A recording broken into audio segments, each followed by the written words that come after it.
Hi Berries! Welcome back sa ating channel. Ako na naman to, si Rutay G. Ang i-unbox natin today ay isa sa pinaka-budget phone ngayong 2021. Nirelease lang to noong March. And napakaswerte ko kasi isa ako sa nakabili ng birthday sale ni Lazada. Ang original price niya ay 8,499. And nabili ko lang siya ng 7,990 nung birthday sale nga ni Lazada. So, iyon. Disclaimer po pala, hindi po ako professional. At gusto ko lang po magkaroon po kayo ng ideya sa cellphone na inyong bibili. And shout out nga pala sa kapatid ko, si Jerome. Kasama ko siya nung nag-unbox ako. So, tinulungan niya ako i-unbox yung nabili kong unit. So, tara! Simulan na natin!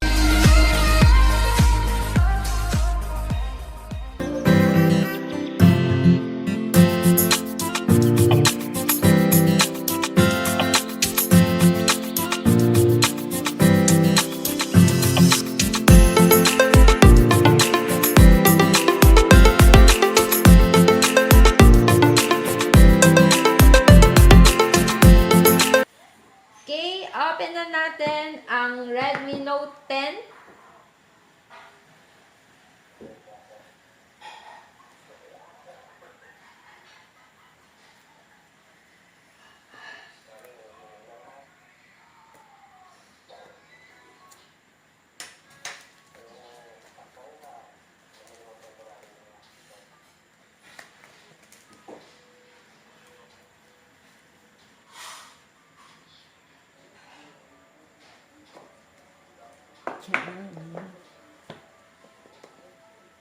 So, ang kanyang unit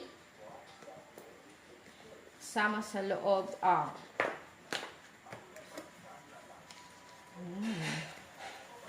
SIM injector. Ayan. Kanyang user guide, warranty card, gel case, USB Type-C, at ang kanyang 33 watts fast charger. Wala nang laman ng kanyang mini box. Dito na tayo sa kanyang unit. Maganda.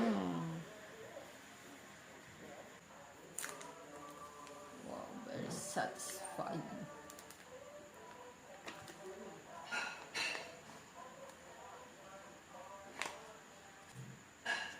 Ito, kanyang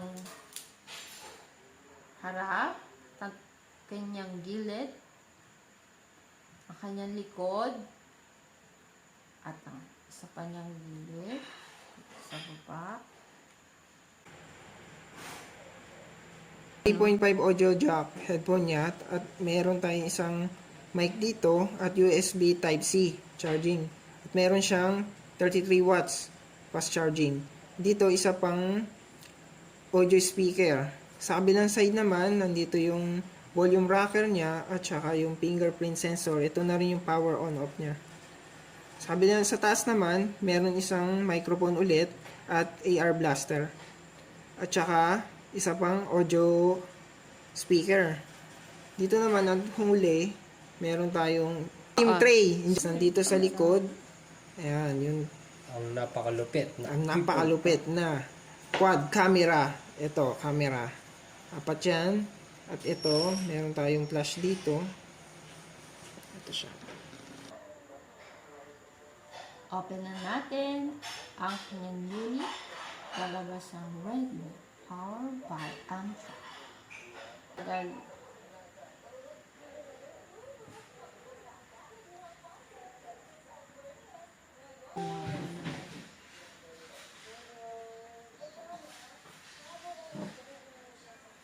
Yan, punta tayo sa settings. Yan ang kanyang settings. About phone. MIUI Global 12.0.1 stable. Device name, Redmi Note 10. Storage, 18.3 gig by 64 gig. Punta naman tayo sa kanyang camera. Sa camera, nandito ang kanyang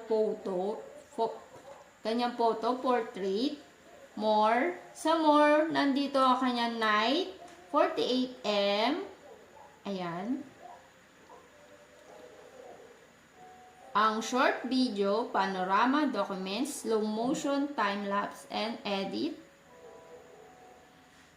Meron ding video, syempre, hindi mawawala. At ang kanyang Pro, auto white balance.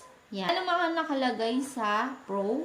Video naman, nandito ang kanyang settings. Ayan. 720p, 1080p, 1080p, 60 fps, at ang kanyang 4K 30 fps. Sa settings naman, ito nakalagay settings, movie frame, show grid lines. At ito, kaya niya naman mag-shoot ng 4K resolution at 30 fps. Hanggang 30 fps lang siya pag 4K resolution. Ito naman ang video niya for 1080p, 60 fps. Mas smooth siya. Ito ang video niya for 1080p, 30 fps.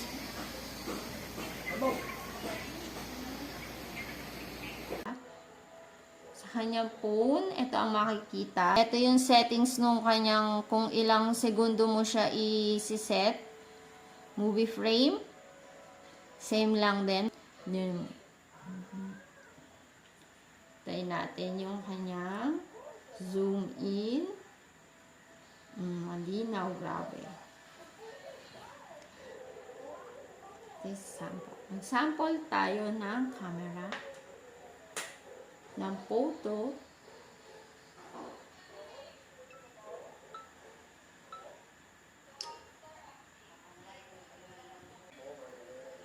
Ng sample picture. Ito yung kanyang selfie camera. Yan, ito ang sample picture. Ito yung kanyang ML. Setting niya, pwede mo on yung HDR mode. Hanggang ultra setting kaya niya.